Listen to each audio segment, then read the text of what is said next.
Lutja është ajo që na lidh ne me Perëndin duke na lejuar që të shprehim shqetësimet tona, mirënjohjet tona, dëshirat tona. Çarkullon një histori në një zonë ku ishte një kish, një ndërtesë kishe.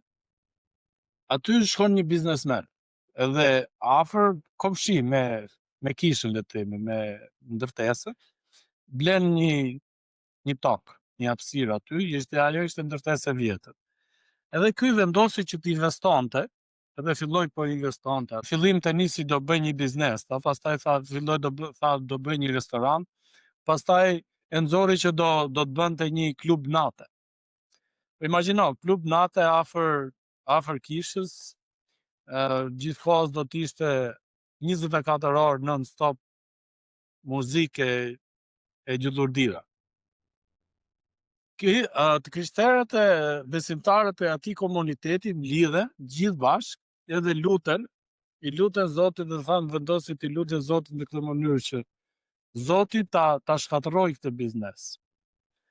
Edhe aq të zëmëruar, të irrituar ishin sa menduan, i kërkuan Zotit që Zoti të shkaktonte një rufe fuqishme dhe ta diqte komplet atë çfarë ishte ndërtuar në atë moment. Do t'i që ndodhi, atë natë që ishin mbledhur shumë si kish, ata ndërsa po luteshin me zemër e me gjithë zell, ndodhi një stuhi fuqishme, bym rrallë rufeja, e shkatërroi plotësisht, vetëm atë vendin aty. Pronari i kësaj prone ngrihet dhe hedh në gjyq kishën. Edhe i thot kishës, domethënë me ankesën që këta janë lutur kundra meje. Janë lutur kundra meje, duke lutur Zotit që të më shkatërrojnë biznesin.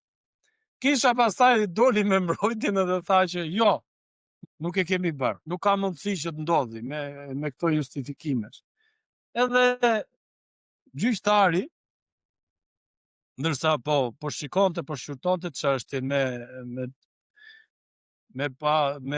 atë palën akuzues dhe të akuzuarit, tha nuk më ka ndodhur, se ishte goxha i vjetër në moshë, me goxha eksperiencë, me gjitha ato, si thua ti, me situata të ndryshme, çai dëgjon veshja atyre gjyqtarëve nuk e dëgjojmë neve në jetën e përditshme. Nuk më ka ndodhur ndonjëherë, tha, që kam besimtarët, tha, që nuk besojnë, tha, po kam një jo besimtar, tha, që beson që lutja ka fuqi, tha. E kuptoni? Besimtarët nuk besojnë që lutja ka këtë lloj fuqie sa të shkatërrojë ndërtesën, tha, po kam një jo besimtar, tha, që beson, tha, që lutja ka këtë lloj fuqie. Atëherë, kur ne fillojmë edhe vijmë në lutje, edhe bëjmë lutje, nuk e kemi këtë lloj zemre. Sigurisht që lutja ka fuqi. Pietri në një moment kur Jezusi e pyeti, i tha, po ju, tha, po ti, tha, beson, tha, që unë jam Zot, unë jam biri i Perëndis, edhe Pietri çfarë bëri? E kapi e mërtheu fort. Edhe tha, Zot, largo prej meje jo besimtarë. Edhe si ku të largohet që kush kur prej tje që për të kaq fort, edhe nuk e largo prej meje, se unë jam jo besimtar. Edhe me vonë tha, ndihmo mos besimin tim.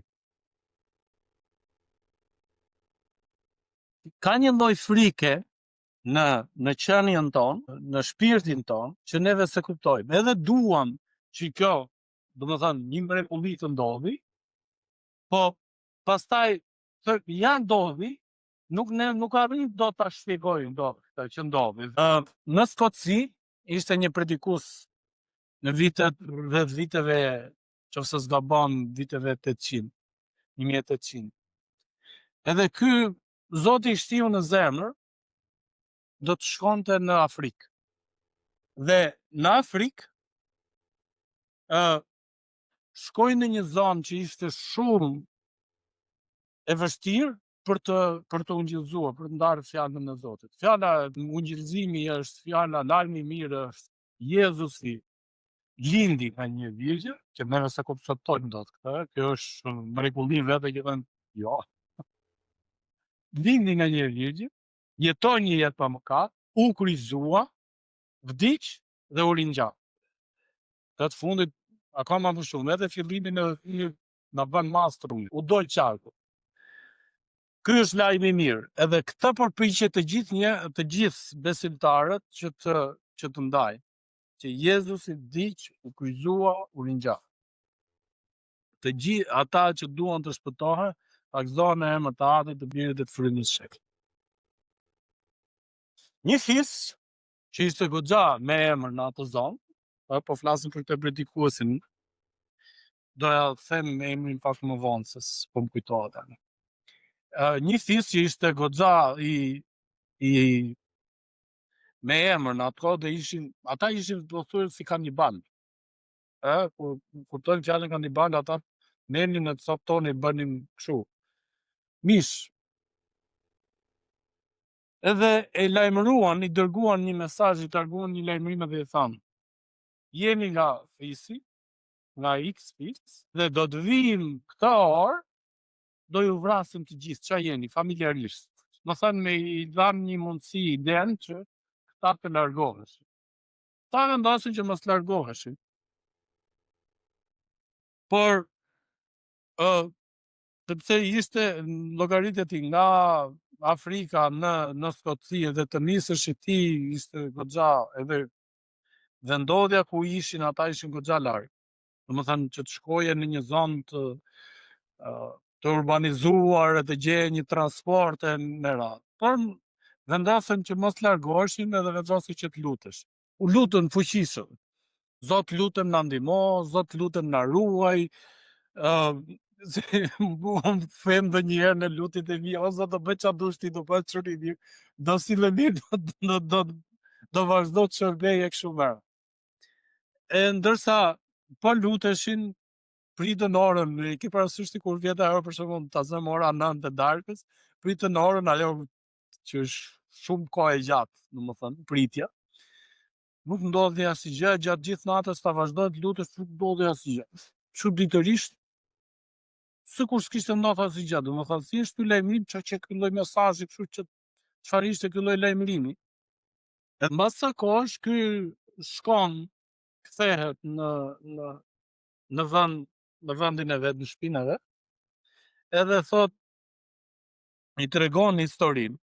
Ndërkohë që sekretarja e kishës atje, se ata marrin një lloj ditare, domethënë si thua edhe ditor, edhe për veten, për veprimtaritë e kishës. Domethënë, nëse do bëj siç ishte edhe kjo, ja dhe kisha ka kisha që edhe bëj,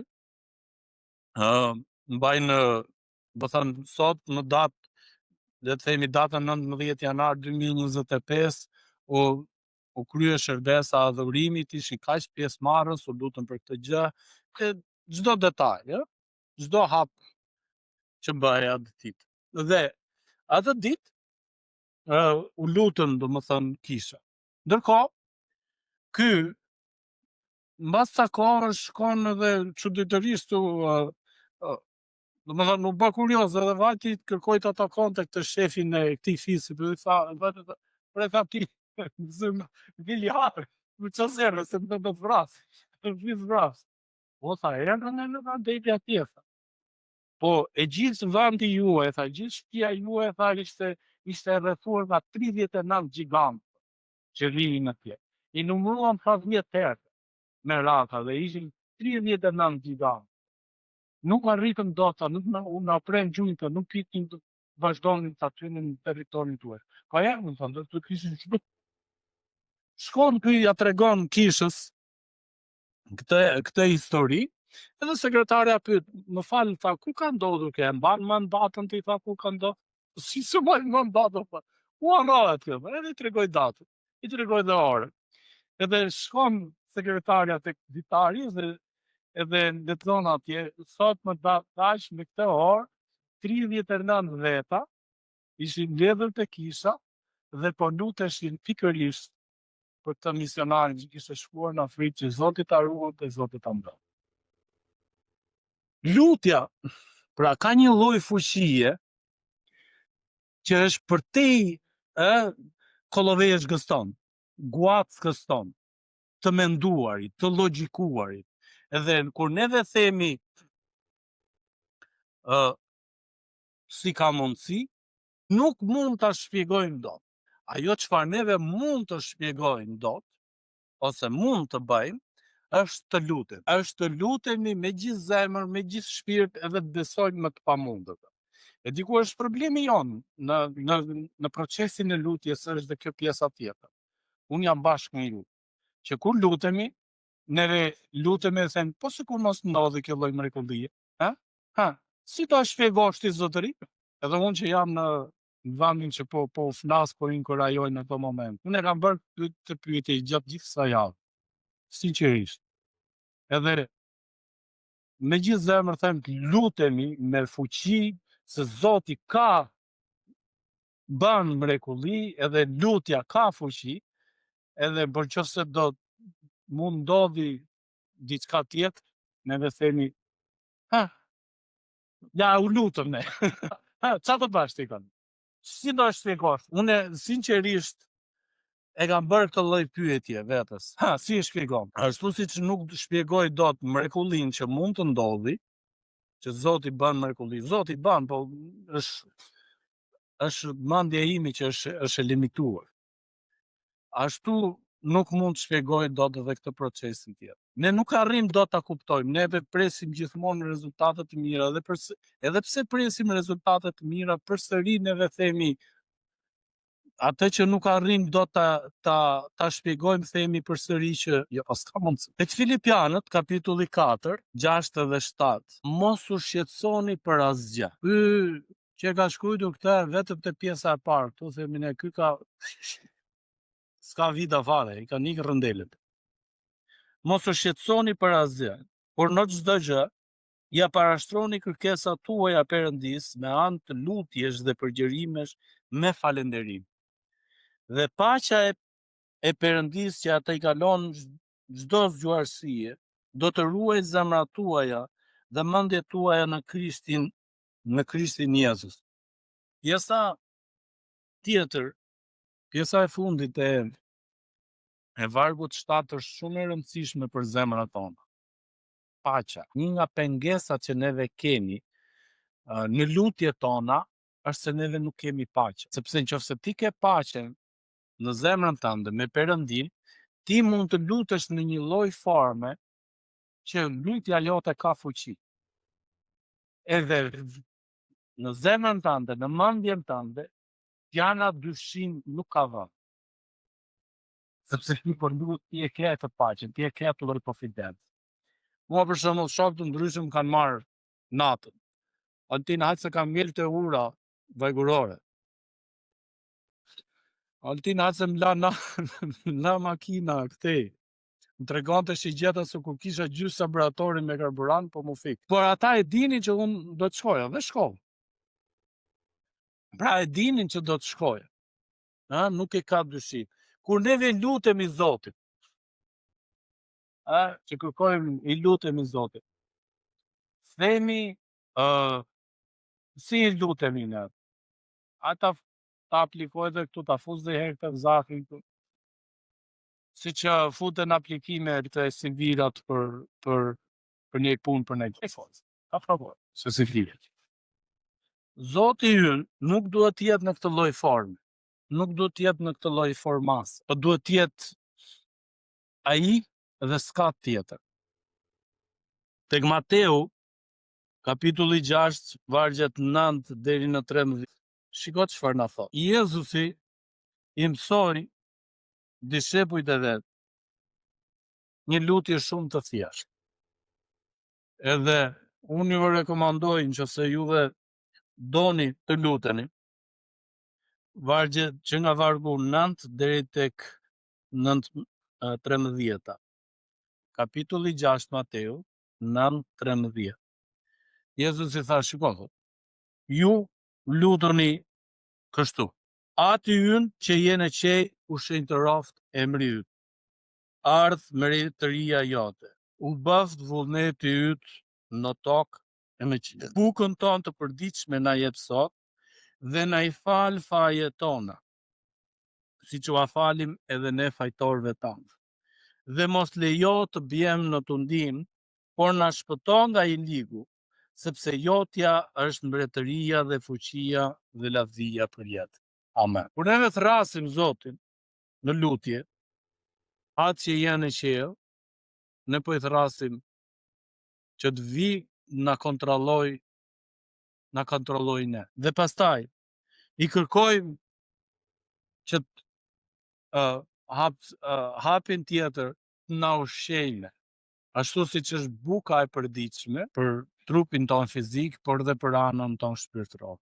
Ndërkohë kur Zoti, kur neve thrasim autoriteti Perëndis të vi tek ne, na ushqen ne Zotit i kërkojmë gjithashtu falë, sepse çfarë do të thotë për ne kjo? Prezenca, shenjtëria e tij është e tillë që nuk ka vend, nuk bën kompromis me mëkatin, por na largon. Ose do të largohemi nga Perëndia, ose do të largohemi nga mëkati. Ndaj, ashtu është edhe rëndësishme edhe gjaku i Krishtit, që na shenjtëron, na pastron, në mënyrë që lutja të ketë fuqi. Në mënyrë që lutja të ketë fuqi, atëherë duhet të vinë në këtë lloj mënyre, në këtë lloj forme. Edhe kur Zotit neve i themi, na i fal mëkatet tona, ashtu siç bëjmë me miqtë tanë, me shokët tanë, që i falim edhe ne të tjerët, kështu duhet ta bëjmë neve. Kur neve i kërkojmë Zotit falje, ashtu duhet ta aplikojmë dhe ne këtu, në rangun vertikal dhe horizontal.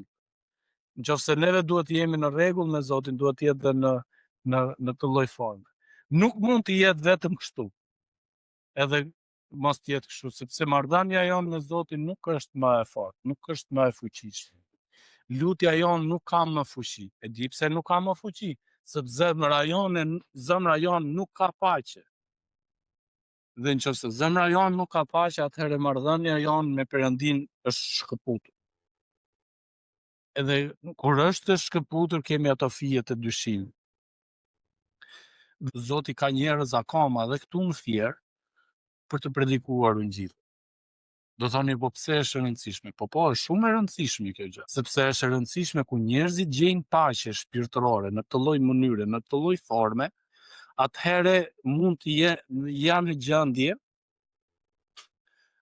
në gjendje që të sensibilizohen në këtë lloj forme, në këtë lloj mënyre. Kur thirrja për nevojë dhe për ndihmë ngrihet zëri, edhe njerëzit preken në këtë lloj forme, atëherë unë besoj fort dhe fuqishëm që Zoti ka njerëz akoma që i përgatit zemrat e tyre. Sepse nëse nuk do të kishte njerëz, nuk do prekeshin. Nuk doni me ditë fare, punë e madhe, nuk është shtëpi time. Larg shtëpisë time, larg fëmijës time, siç mund të kemi dëgjuar, domethënë këtë them. Por jo, në këtë rast nuk është kështu. Që tregon që Zoti po vepron edhe po ndihmon në një le të themi këtë familje në një lloj mënyre, në një lloj forme që ti nuk mund të thuash dot që Zoti nuk po vepron. Vetëm pa mos kesh sy që ta shikosh, vetëm që mos kesh mendjen që ta kuptosh, vetëm që mos kesh zemrën që ta pranosh. Por Zoti po vepron. Deri kur, deri si, unë nuk e di.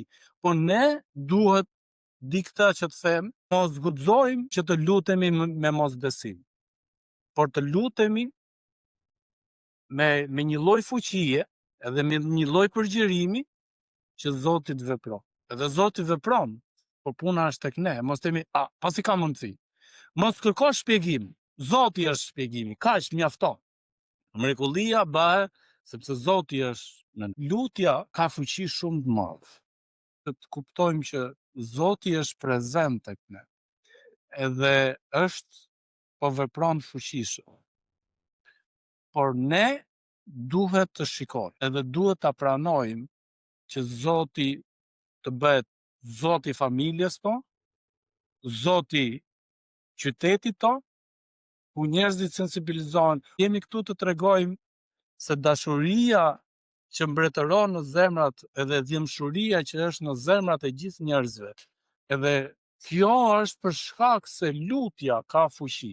Edhe lutja jonë këtu, se mos guxon ndonjëri thotë po si ka mundësi, Edhe lutja jonë që ne mund të jemi me antarësi të vogël këtu, ka fuqi. Ne mund të jemi ata gjigantët dhe ka vendosur duart mbi njerëzit, edhe Zoti vepron në zemrat e gjithë njerëzve. Le mos kujtojmë, le mos ta vlerësojmë veten tonë se jemi pa vlerë.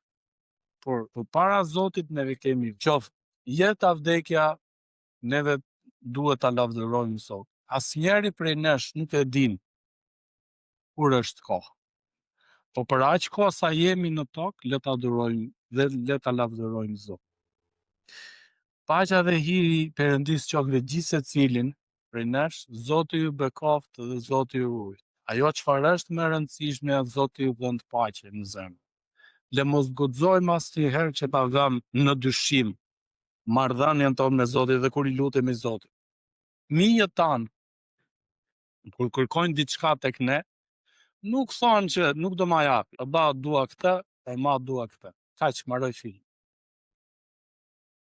Neve në asnjë moment nuk i hedhim fëmijët tanë poshtë. Po flasim për një familje të shëndoshë, e vlerëson edhe e konsideron familjen të shenjtë. Pra për këta lloj njerëzish. Ne jemi të tillë, Zoti na ka bekuar të tillë dhe të vazhdojmë të jemi të tillë.